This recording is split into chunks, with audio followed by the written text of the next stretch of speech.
மூவொரு இறைவன் திருவிழா திருப்பலி முன்னுரை. இன்று நாம் மூவொரு இறைவன் திருவிழாவை கொண்டாடுகிறோம். முக்காலங்களையும் உணர்ந்தவர் மூவொரு இறைவன்.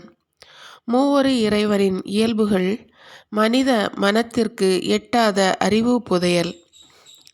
அவர் என்றுமுள்ள இறைவன், பரிசுத்தர், பேரன்பும் உண்மையும் நிறையன்பும் நீதியும் உள்ளவர்.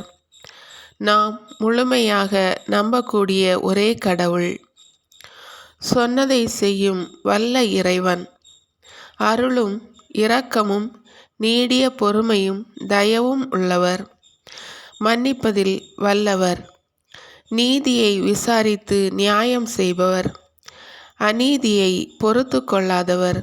ஆம், அவர் நல்லவர். மூவொரு இறைவனிடம் ஒரே தன்மையும் ஒரே மனமும் ஒரே சிந்தையும் ஒற்றுமையும் உடையவர்கள்.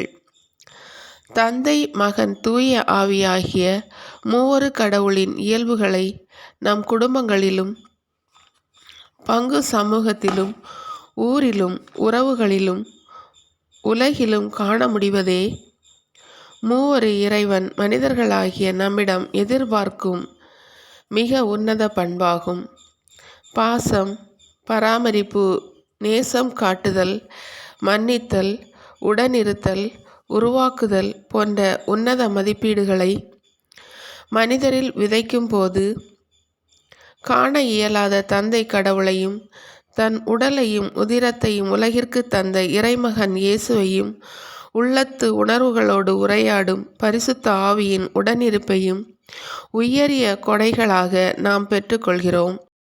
உள்ளொன்று வைத்து புறமொன்று பேசும் செயல்பாடுகளையும் நல்லவர்கள் போல் முகமூடி அணிந்து ஏமாற்றி உடல் வளர்க்கும் மனநிலையையும் தவிர்ப்போம்.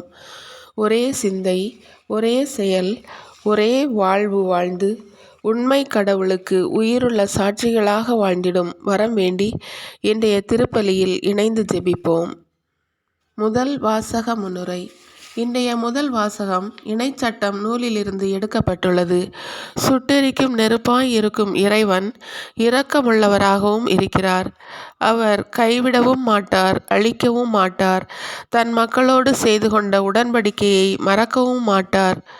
கடவுளுக்கு பயந்து அவரது கட்டளைகளை கடைபிடித்து வாழும் பெற்றோர் மட்டுமல்ல, அவரது பிள்ளைகளுக்கும் அடுத்து வரும் 1000 தலைமுறைக்கும் நன்மைகள் தொடரும் என்பதை வாக்களிக்கும் இவ்வாசகத்தை கேட்டு தியானிப்போம். இரண்டாம் வாசக முன்னுரை. இன்றைய இரண்டாம் வாசகம் திருத்தூதர் பவுல் ரோமையருக்கு எழுதிய திருமுகத்திலிருந்து எடுக்கப்பட்டுள்ளது. இயேசுவை ஏற்றுக்கொள்ளும் போது தந்தை கடவுளின் பிள்ளைகளாகும் உரிமையை பெறுகிறோம். பரிசுத்த ஆவியினால் ஆட்கொள்ளப்படும் போது கடவுளின் பிள்ளைகள் என்ற நிலையில் நிலைத்திருக்கிறோம். பிள்ளைகளுக்கு குடும்பத்தில், சொத்தில், வருமானத்தில் உரிமை உண்டு. அப்பா என்று அழைத்து அன்பையும் அரவணைப்பையும் பெறும் மனநிலையுடன் இன்றைய இரண்டாம் வாசகத்தை கவனமுடன் கேட்போம். மன்றாட்டுக்கள்.